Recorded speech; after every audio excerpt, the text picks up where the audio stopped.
of the hour. There's been several. That's why I titled this show, What's Going On? And I told John, I said, I don't think we have a topic tonight. It's just current events because so many things have happened since last Monday. Do we have a caller already? Hang on, guys. We're going to get used to this. Welcome to the show. What can I do for you? Yeah. I'm pissed off about it. Well, tell us about it. Yeah, what's your name? It's like, okay, it's federal versus state. Right. And you had the farm bill. What was it, the 2017 or 2018? 2018 farm bill, right. 2018 farm bill, and then where gave us access to hemp products. Just put it that way. Yeah, right? I was, in fact, Jennifer, I used to come to your store and I bought THCA flower. Yeah. Oh, thank you. And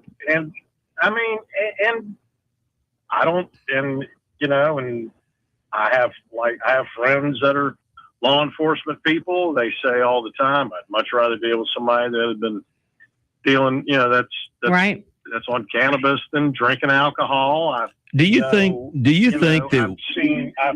friends that have died from drinking themselves to death. I know people that are in the process of doing it. It's awful. It is. But that's our choice. Right. It doesn't, Mississippi. Yes. Can have it. Right. And thank God. Even in their medical cannabis program. Yeah, and it works. My brother-in-law and sister-in-law live in Mississippi, and they both qualify and have cards. I'm like, if Mississippi can do it, right, and they can get it right, you're right. Do you think that we have a problem in that not enough of us, and we've got 1 minute before we have to go to break, but do you think that there's not enough of us that feel this way that are saying this? Who's not getting the message? Yeah,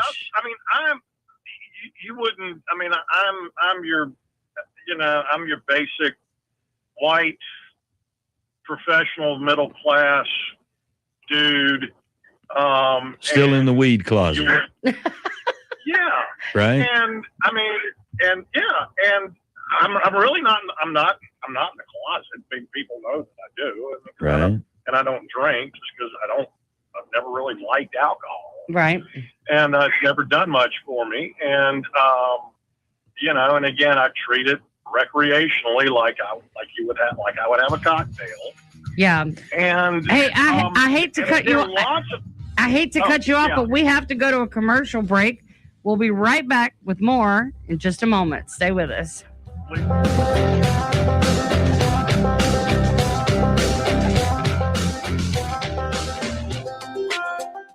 The Humble Hemp Shack has been your home for safely sourced hemp products since 2019. Now we are asking for your help. Alabama House Bill 445 was recently signed into law and will significantly impact Alabamians' right to safe, quality hemp products. This bill takes money from the hands of farmers and small business owners and puts it right back into the hands of dealers. You can help by supporting local hemp businesses and by donating to the legal fund found on thehumblehempshack.com, paid for by the Humble Hemp Shack, LLC. Being blind doesn't always look how others may think. Stargardt disease was supposed to define me. Retinitis pigmentosa aimed to overwhelm my family. It tried to cut me down. A blinding eye disease attempted to force me away from doing what I was born to do. But it cannot stop me. I have the tools. I will keep moving forward. Pushing past the limits of this disability. I know where to find support and where I can be seen. Loss of sight won't blind our vision. Innovative research, educational resources, supportive community. The Foundation Fighting Blindness is leading the charge in finding treatments and cures for blinding diseases. Learn more at fightingblindness.org. A public service message from the Foundation Fighting Blindness. Welcome back to Sweet Home CannaBama. Now, with all the information you want about cannabis, here's your host, Jennifer Boozer. Welcome back, everybody. We're going to get into our topic of current events. Really, I want to start with the topic of rescheduling. We had to make a post today because the news media has been saying that Trump may use an executive order sometime this week. And we've been talking about rescheduling forever and how it's bad, but apparently we're not getting the message across. So I really wanted to dig into that heavily tonight and talk about why we need people to stop saying that it's a step in the right direction, that it's legalization, that it's some sort of, better situation for anybody involved, and that cannabis will be considered over the counter. That's a new one. Rescheduling from Schedule 1 to Schedule 3. Schedule 1 means highly addictive, no medicinal value. LSD, heroin, and cannabis. Right. And so Schedule 3 means it has provable medicinal value and a low probability of addiction. I don't agree with that either because of everything else in Schedule 3. Now, maybe not steroids. And some people are downplaying this, saying, it'll be in the same schedule as steroids and types of Tylenol. That's bull.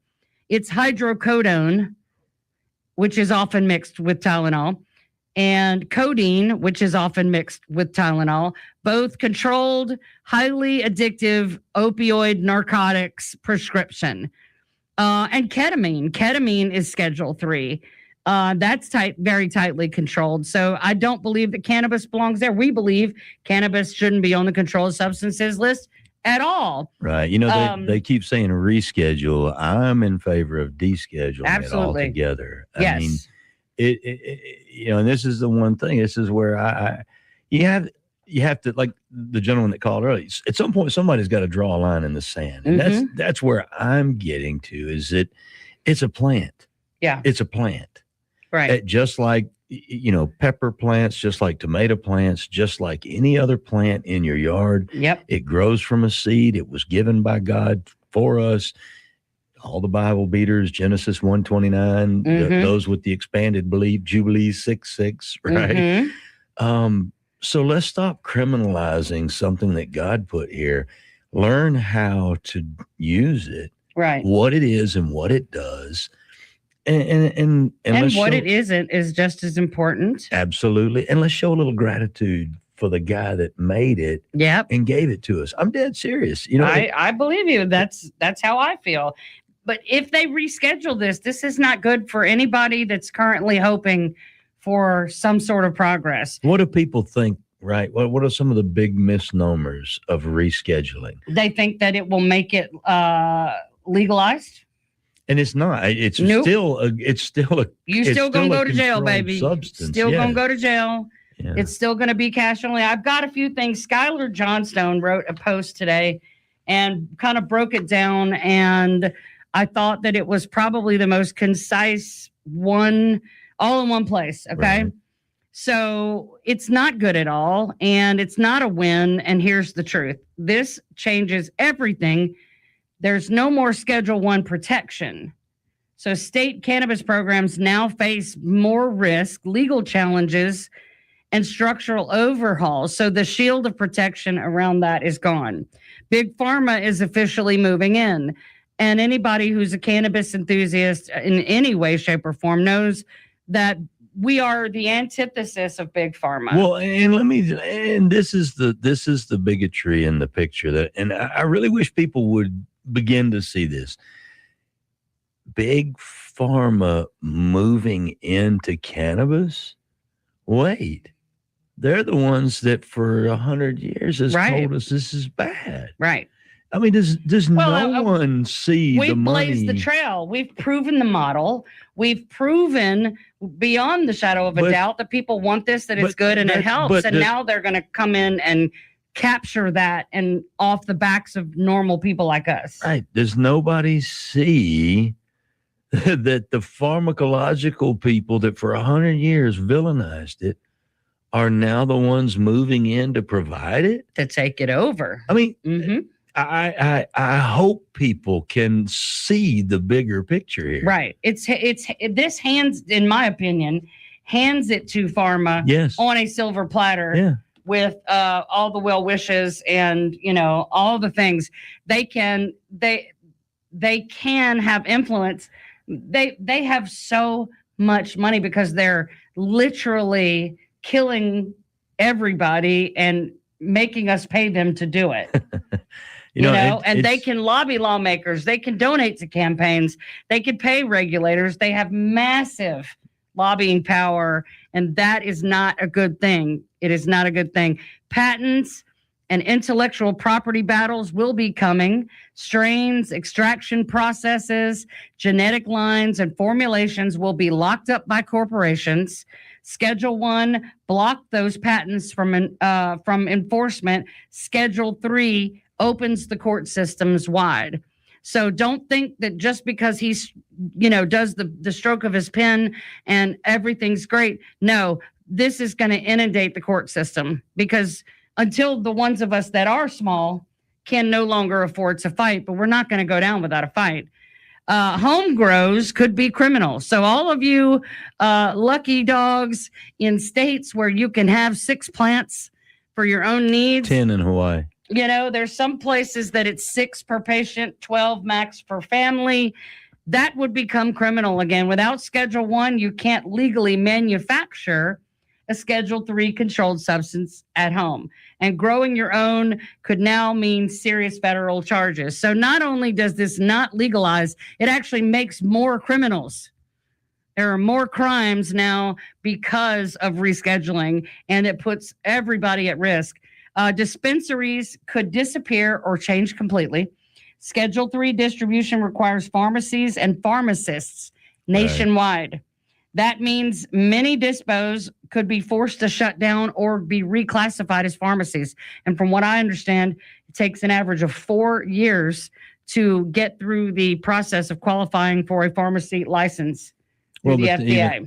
Even then you're going to be under, someone is going to have to be licensed with the pharmacological board. Right. I mean, it's just way. Well, they'll have to hire a pharmacist in these dispos, and that salary there alone will make the price of the products jack up. Well, but I mean, what does a pharmacist know about cannabis? Exactly, because they don't teach it in pharmacy school. Right. I mean, didn't study it. They don't. Yeah, and then all of a sudden, just like these doctors. And they're not allowed to use it because they have to pass a drug test. So they don't even have personal experience with it. Well, and yeah, they do. Well, we know they do, but them and all their kids when they go snow skiing. That's what rich people do. Of course. Rich people go snow skiing for spring break. Yeah. They kill the gummies while they're out there and they bring them back. But, yes, I know. People always came in before their vacations. But I mean, think about this. Pharmacists and doctors now, neither of which were educated on the substance, both of which were brainwashed against the substance, are now the 2 gatekeepers to the substance. Right. I mean, is this... Well, and their bread and butter is in the thousands and thousands of other pharmaceutical products that they've always sold. So, of course, they're going to defer to those things. But I mean, that's what they know. Am I missing something? Right. Well, I think we're all the fox guarding the hen house, right? Right. Mm-hmm. The 2 guys that know the least about it are now the 2 most powerful gatekeepers. Right. Yeah. What the? Yep. Okay. Well, and somebody thought this was a good idea. I'm sure. If anybody else is out there is pissed off. Pfizer, Eli Lilly, all those companies. We're going to go to a commercial break in a few minutes, but if anybody else is pissed off out there after the break, call me. Yes. So the clock has already started. This isn't going to start when that signature comes. This has already been in the works. That's why we're in this position right now. Right. So major pharmaceutical companies have been quietly investing billions in production facilities anticipating this. I mean, Biden was talking about this. Trump's now been in office almost a year and been talking about it the whole time. So they have seen this coming. Well, look, you've seen the alcohol manufacturers lining up across the country. They were selling 4-pack 10 milligram cans of drinks before there was ever a law written. Mm-hmm. Tell me how they got that one right. No, there's some people How in did this they state get right? that had Right. yeah. Anyway, Plugged in. So they're not even entering the game. They're preparing to take it over. And so this isn't new to them. This has been in the works for a long time. Again, is anyone listening? Doctors and pharmacists who were brainwashed against it are now the gatekeepers to it. Mm-hmm. And alcohol manufacturers and distributors Are taking over hemp. who villainized it 100 years ago to get alcohol to become the favorite libation. Mm-hmm. Now Now they need us to stay afloat. now they're the ones distributing it. I mean, is anyone ironic how the entire world has turned it, and now everybody's, oh yeah, it's okay. Yeah, marijuana's all right. Yeah. I personally feel, I don't know if I want to use the word duped. Used is a good term, but I feel like those of us who saw this opportunity to try and do something with hemp and help other people with the 18 Farm Bill and going into it, the wild west, blow my brains out. I'm sick of hearing that term, but we got into it early. I mean, I was the first one out here in Alabama going, hey, y'all, guess what? You need some CBD, and we proved the model. We did all the work. We made it not taboo. I mean, I've been sitting here for 6.5 years, like we just talked about, making it a normal household topic, taking away people's fears by teaching them actual science, letting them meet people who live and breathed it for 20, 30, 40 years that I've met along the way, so that they would understand, again, what it is, what isn't, how to use it, how it works in the body. You don't just take two and call me in the morning like with drugs, pharmaceutical drugs. You don't know what your antidepressant is. I don't care what they told you. You don't understand. Somebody kick the soapbox out from under. Anyway, smokable products are on the chopping block. Expect a wave of campaigns. Smoking is toxic, the scromiting, all the things. They'll label it a hazard even for cannabis, and push toward manufactured medical alternatives. When we come back, we're going to finish talking about this. Smoking. Let's talk about that. Yeah, we will. We'll start there. And if you're pissed off, call us. What's the number? 205-251-3430-106. We'll be right back.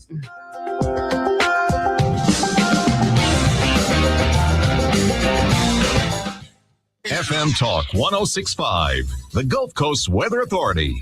The Gulf Coast can expect mostly cloudy skies tonight. Look for patchy fog around daybreak with temperatures in the mid-50s. For Saturday, morning fog, then mostly sunny with a slight chance of a shower, highs in the lower 70s. And the outlook for Sunday, a few morning showers, then sunny, breezy, and cooler with highs in the lower 60s. This is meteorologist Dr. Bill Williams for FM Talk 1065. For WKRG News 5, I'm Devin Walsh. The Alabama Department of Education has released information about how colleges and universities are preparing students looking to become teachers. Data from the 23-24 school year shows students at Athens State, Auburn, and the University of Alabama were among the most successful in passing teacher certification exams on the first try. The higher education report also shows teacher shortages in the state, with the highest being in elementary schools. Cruz and Foley are adding street lights to several spots around the city. A light will be added at the intersection of James Road and County Road 12. A new light will also be added to the entrance of Meadow Run Estate subdivision along County Road 12. You might want to head to Florida or Mississippi. There was no winner over the weekend in the Powerball drawing, so the Powerball jackpot has climbed to $1.1 billion. The next drawing is tonight. This is the 6th largest jackpot in Powerball history. For WKRG News 5, I'm Devin Walsh. The Humble Hemp Shack has been your home for safely sourced hemp products since 2019. Now we are asking for your help. Alabama House Bill 445 was recently signed into law and will significantly impact Alabamians' right to safe, quality hemp products. This bill takes money from the hands of farmers and small business owners and puts it right back into the hands of dealers. You can help by supporting local hemp businesses and by donating to the legal fund found on thehumblehempshack.com, paid for by the Humble Hemp Shack LLC. We weren't sure adoption would happen for us, but when it did, it happened threefold. Mary and her husband first met their 3 children when they became their foster parents. Little did they know that their house would become the siblings' forever home. We had to help them adjust to the idea that they wouldn't have to leave. Children in foster care have lived and survived so much. We had to help them process their trauma. And now to hear our children say that they know they have a mother and father who take care of us, teach us, and love us means everything. The Dave Thomas Foundation for Adoption is committed to finding safe, permanent homes for the longest waiting children in foster care. I not only love these kids, I am just so proud of them. You can help. Visit davethomasfoundation.org. Welcome back to Sweet Home CannaBama. Now with all the information you want about cannabis, here's your host, Jennifer Boozer. Welcome back, everybody. I'm just glad y'all can't hear us on the commercial. And I'm not glad that you can't. That's the best radio show is at the break. Well, we are beholden to the FCC. So That's why we just go podcast, man. back to smokable products. I wanted to bring up one thing. What is wrong with enjoying your medicine? You know, we've become so accustomed to medicine being nasty, even the bubblegum flavor they give to kids. It tastes bad, or it You know, like tons of cherry, side you know, effects. cherry stuff they used to get, like cherry cough syrup. when we No, were it's kids. That disgusting. Cherry Like was that- never. Yeah. No, But- it sucked. But medicine tastes bad. It feels bad most of the time. And this is why people believe that if it doesn't impair you, it doesn't work. You know, it makes you loopy as all get out. And the side effects, but we expect those because that's all we've ever been given is medicine's going to be unpleasant. You know, if you have cancer, you know that chemo, that's what people are afraid of, the suffering with chemo. And they never think, well, if I go a different route and use concentrated cannabis, yeah, I might sleep a lot, but man, it's not going to make me go bald and puke Jennifer, myself into oblivion. I think you're missing something. What? There is a crowd that likes their pills. Well, of course. There are is a certain crowd. pills. Wait a minute. Let's talk about the hypocrisy. I was one of them. No. Let's talk about the hypocrisy. And I ain't talking about those pills. I'm talking about the little Xanny pills. Oh, yeah. Right. That Adderall, people love that stuff. But let's don't even talk about those. Let's talk about all of the wives of the guys in Montgomery. Benzos. Those folks that they do enjoy their medicine. Mm-hmm. Right? They enjoy their medicine with a little wine. Ooh, okay. It's so dangerous, too. But if you enjoy that medicine. Right. What's wrong with me enjoying what I use for medicine? You know, I don't want to, listen, I was a part of it. Right. I know these people, right? I went to the yacht club. I was a member. Yeah. All of them taking pills and everything, right? Yep. Hey, look, listen, I'm all for you taking pills. Take all the pills If that's you want. what you want to do, honey, you go on ahead and do it. But you got to understand that I also have a right to something. That's right. And it is better than the poison that you're putting in your body. Right. But, you know, smoking. What is it about smoking? And quit. I don't like the smell. Who the hell has ever said, oh, I love cigarette smoke smell? Somebody fire up another Marlboro, would you? Nobody ever said that. Right. But people you don't ever just gave concessions for it. Right. You know, and nobody loves this. Well, few people love the smell of a cigar, but why? What is it that it's the smell? It's the whatever, you know. That's justification for banning something. I mean, really, you know, it's such a big deal that I don't like the way it smells. Well, guess what? There's a lot of things we don't like the way they smell. Right. But we don't get rid of them. Right. I mean, I'm serious. It's just, I don't know. I think to me that, well, like we talked about, smoking it, that's the most efficient, the bioeffective, bioavailable way to get it into your system. Within 2 to 3 minutes, it's in your bloodstream and it's doing what it's supposed to do. Right.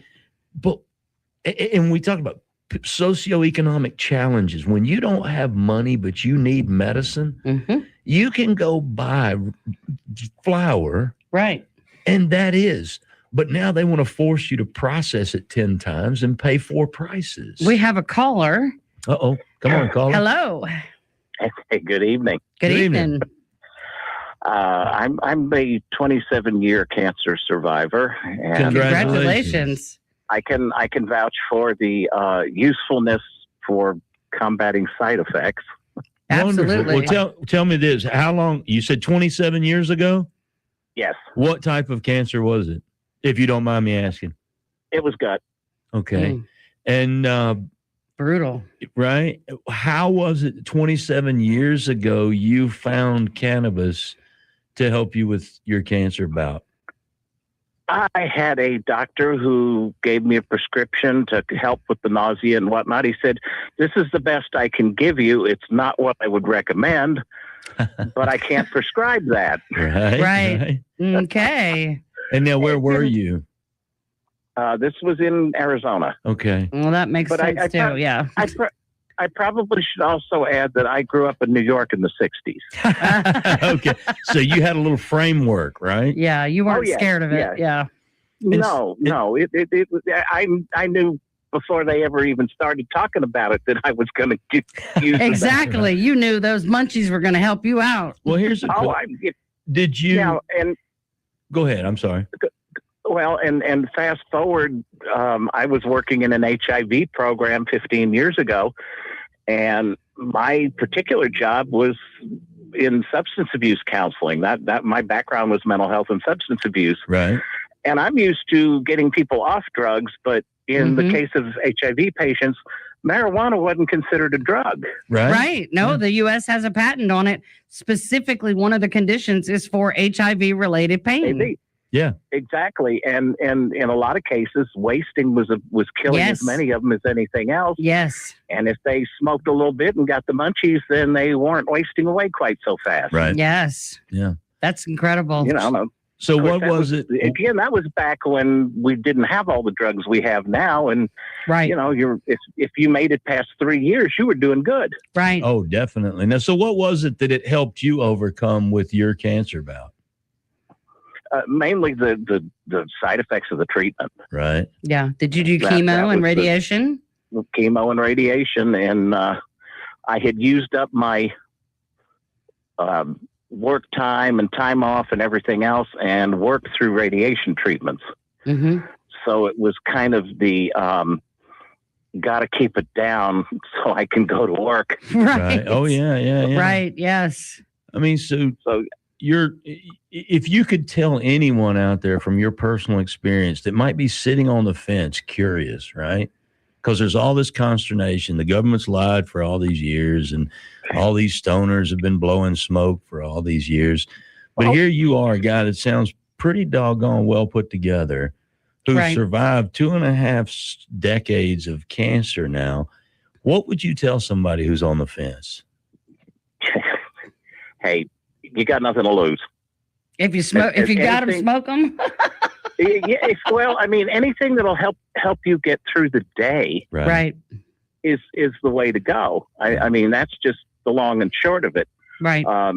Now, again, I don't know too many people that got addicted to marijuana because they were using it for whatever reason. Right. I mean, I know there's some that can't function in the morning till they have some smoke, but that's a whole different situation. Well, but I mean, I can't function without 2 Bear aspirin and 4 cups of coffee. Right. I was going to say. We've all have our vices, right? Yeah. We all have whatever it takes to kickstart us. Yeah. And, I was laughing with all this stuff when they first started trying to regulate the THC and how much in this and that. Mm-hmm. And I'm looking at the supplies for my dog, and I can buy stronger THC in the pet section than I can in, well, it depends on where you're looking. Right. No. Well, because I'm looking yesterday at 100 milligram cans of THC beverage. Yeah. Right. Oh, absolutely. And those will be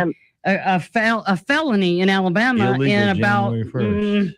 15 days. Yeah. Illegal January 1st. In Alabama. That's going to be real interesting for all the stores that have stockpiles of them. Right. Well, that's some of us, I am, after everything that's happened in the last several weeks, especially, if I had to go out of business, I'm really glad it's already over with and I ripped the Band-Aid off, because the additional stress and strain and chaos of what's happening. We don't know what's going on because they don't know and they can't tell us. No. But they can sure as hell put us in prison for it.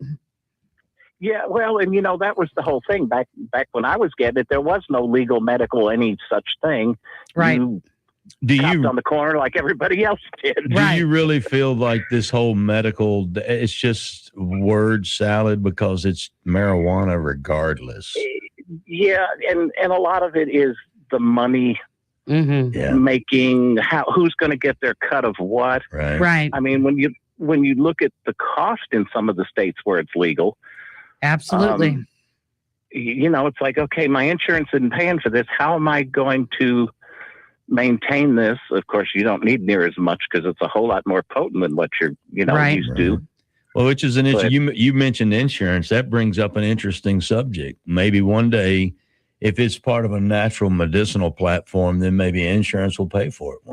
Right. Something that's recognized as safe. And it'll take a while because, most insurance now will give some kind of coverage for chiropractic and acupuncture. Yeah. Right. Both of which, years ago were just kind of looked at as voodoo. Right. So right. You're right. I believe right now in Washington, D.C., there is a movement with Kennedy and others, and we're going to have more medical freedom coming pretty soon down the road where both Medicare, Medicaid, and big insurance are going to start reimbursing for some of our natural medicines. I believe that's coming. Yeah. Thank you so much for calling in, and hope you have a Merry Christmas. And I hope you never run out of sources for your medicine, sir. Amen. Thank you for the call. Right? Thank you. Yeah. Well, prescription cannabis is coming. It's supposedly it's here in Alabama. No one's seen it. Well, with rescheduling though, we can expect strict qualifying conditions, mandatory prescription requirements to access it in the states. That will be what follows suit. Corporate formulas will reshape the market.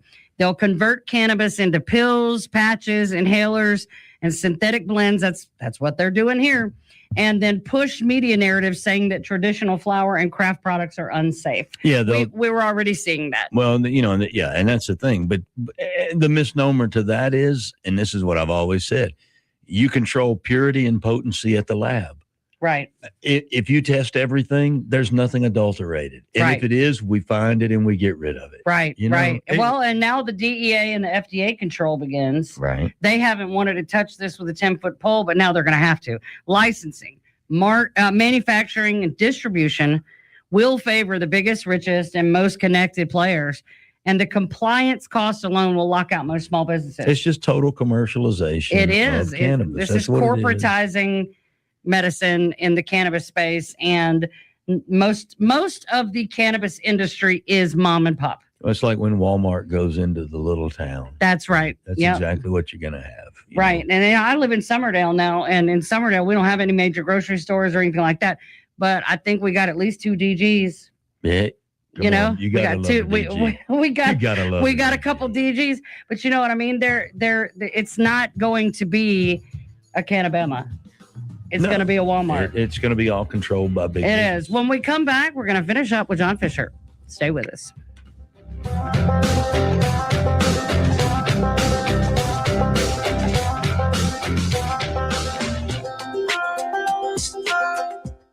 The Humble Hemp Shack has been your home for safely sourced hemp products since 2019. Now we are asking for your help. Alabama House Bill 445 was recently signed into law and will significantly impact Alabamians' right to safe, quality hemp products. This bill takes money from the hands of farmers and small business owners and puts it right back into the hands of dealers. You can help by supporting local hemp businesses and by donating to the legal fund found on thehumblehempshack.com, paid for by the Humble Hemp Shack, LLC. A dog? I'm not. I was born for a purpose, to bring you hope, to guide you out of darkness, to stand by you as you rediscover life. When past battles cloud your mind, I push them away. You tell me I'm your hero, just as you are mine. You hold me when you're afraid, whisper that I saved you. With me by your side, no challenge is too great, no night too dark. I'm your guide, your companion, your friend, your light. A dog? I'm not. With me, you see the world again. Discover hope at Dogs Inc. Visit us at dogsinc.org to learn more. Welcome back to Sweet Home CannaBama. Now with all the information you want about cannabis, here's your host, Jennifer Boozer. Welcome back, everybody. I'm going to try to get as much information as we can in this last segment. Couple things. Schedule 3 is not over the counter. A lot of people are saying it's over the counter. It's no more over the counter than steroid. Like you said, if anybody out there's listening and you're wondering, Schedule 1, 2, 3, what is that? Just remember steroids. Right. Everybody knows what steroids are. They're highly addictive. They make you pissed off. You want to go beat people up. Right. You look good, right? But the point is, they're highly addictive. They're bad drugs, and they're a controlled substance. And it's not the same as Tylenol. Just because people want to, there's a lot of propaganda. The scromiting. Oh my God, I'm not even going to justify that. What is scromiting? Screaming and vomiting at the same time caused by cannabis. It's a new phenomenon, apparently. You talk fast. God.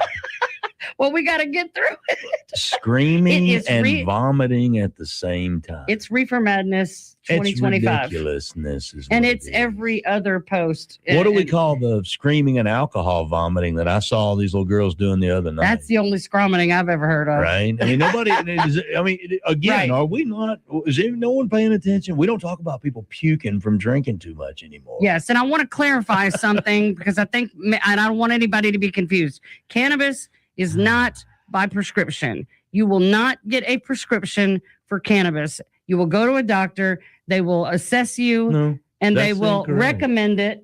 And then you will get a medical card. No. It is not prescribed. They will write you a prescription to go use it. They can't tell you what strain. They can't tell you how much, but it is a prescription. Well, it's a recommendation.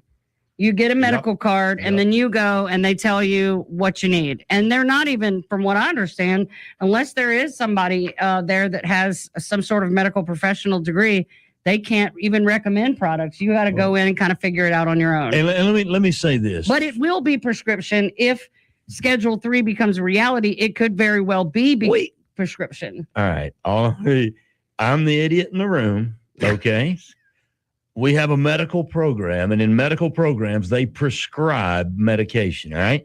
I get what everyone's saying. I just lived for 5 years with a medical card and a prescription. All right. That's what my doctor said.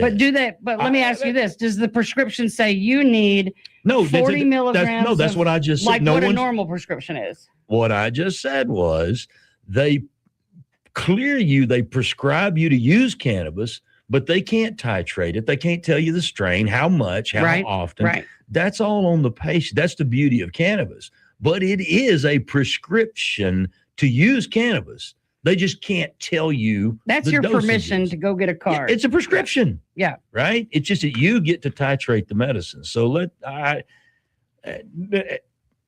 that's just from 5 years of having a medical cannabis card. Not that I know anything about it. Yes. But Schedule 3 means that it is prescribable, officially prescribable, that they could be specific. Well, how can it be prescribable and not be a prescription? You get what I'm saying? Well, no, because it's not Schedule 3 yet. I'm saying once it becomes Schedule 3, they can't prescribe. They're prescribing it now under the medical program. But they can't prescribe Schedule 1 drugs, and it is a Schedule 1 drug today. If they make it a Schedule 3, then it becomes prescribable. So you're telling me that right now. Federally. I'm talking about federally. I'm not talking about state.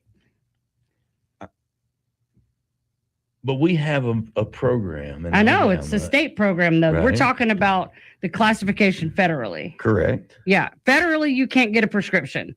No. Well, but if they change it to Schedule 3, you probably could. But that's the only way you get it. You can't go down to a dispensary and get it because you want it. The states are going to lose their mind if we roll out a national weed program. And they should. But here we are. Everybody thinks this is a good. That's why I'm saying all this. I understand. Because people do think that it's just going to be hunky dory, and it's not. What I think people need to understand is it's the federal government's going to step back away from it and let the states then do what they want to do. under that framework. We hope so. We hope so. Well, no, we don't, because you see what this moronic state does with it. Well, that's true. If we lived in a state where people had I don't know. Are there any states that aren't? Yes, they're completely corrupt. No, but what you have in Montgomery, it's power, money, and ignorance. Of course, and it is. And I know Roll these Tide. guys, and I like them. I mean, I like some of them, but they're just their heads in the sand. I sat with a man today whose son suffers from grand mal. Now they're tonic-clonic, but grand mal seizures. And he literally had a conversation with Gerald Allen in Tuscaloosa about how CBD was the only thing that would arrest his son's seizures. And Gerald, I love you, but I mean, this is true, Gerald. I'm calling you out. Senator Allen told him, I don't care. I'm not changing my mind on cannabis. Wow. And I mean, this guy this is a real deal, right? His son is 30 years old now. I know this family. Right. I know them all. Right. And I just had this conversation today. And he said, look, because Gerald happened to be where we were. And he said, I told Gerald how much CBD had helped my son. And he said 3 times he told me, don't care. I'm not changing my mind. And that kid may be 30 now, but there are countless actual children who are helpless, who don't want to get high, who aren't trying to do something wrong. It's medication. It is medicine. It's medication. Yes. I had a guy come in my store and said, well, I just likes to be high. And I looked at him and I said, sir, can you define high? Right. What does that even mean? I said, because right now, if I ask you, you would say that I'm high. But I would say that I'm medicated to the point that I really don't feel like punching you in the face and throwing you out the front door of my store. No, seriously. Right. That you call it high, I call it medicated. Let's stop. Right. Let's stop that nonsense. Because when all the soccer moms are on pills, are they high or medicated? Which one is it? Because I'm losing track here. Right. So let's keep it in the right lane. Medication is medication, whether you agree with it or not. I'll never forget when I first opened my business. My kids, were in school, and Isaiah was playing football, and I went from being a football mom that sat with all the football moms and did all the cool football mom things to no one would look me in the eye. And I'm like, I'm sorry, is that a Xanax bar that you're washing down with your box wine and your Yeti, Karen? Right. Because what is your problem with me? That's not medicine either. That is, I'm going to sit here because I don't want to be here. And I'm going to be tooted by the time the game's over. Maybe I won't embarrass my kid. And I've been there and done that myself. But you know what I mean? I don't get it, because people are abusing medicine. I know I've had so many conversations with people that I'm going to say this, and this. So they'll give you this, and this. And it's coach medicine. You. Remember, it's medicine. Right. They can abuse it if it's medicine.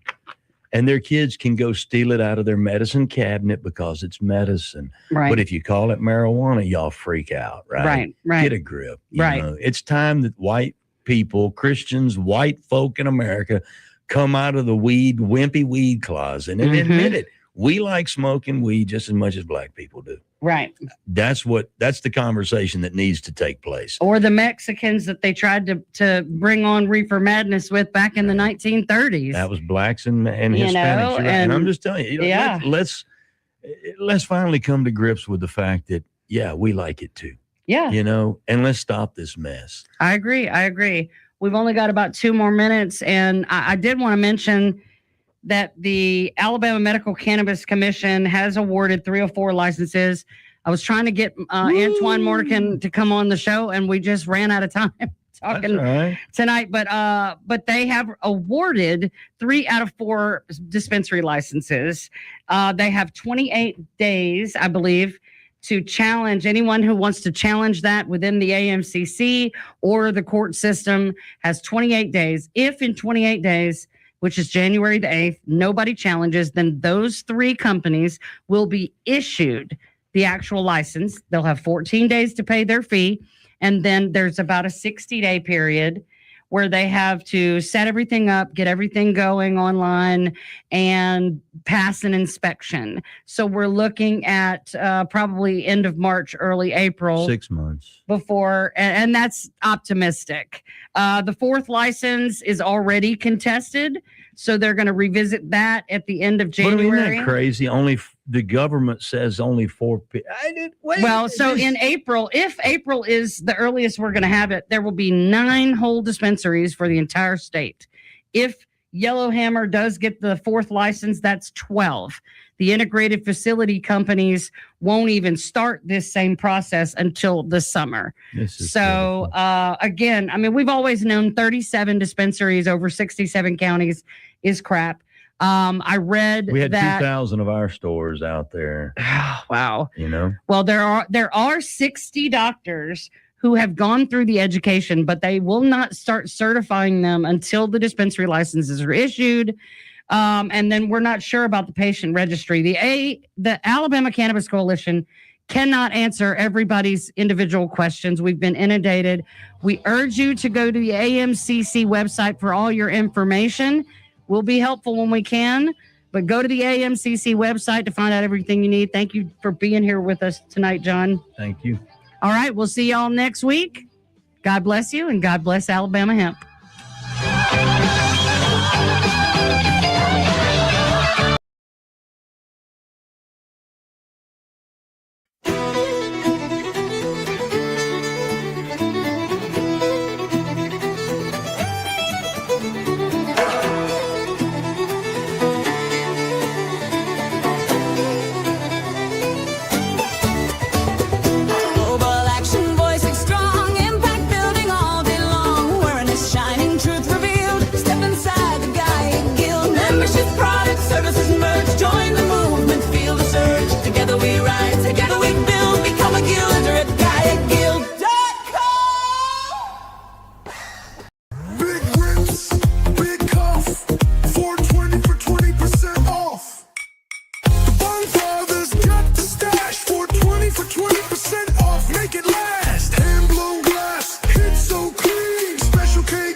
Change doesn't wait.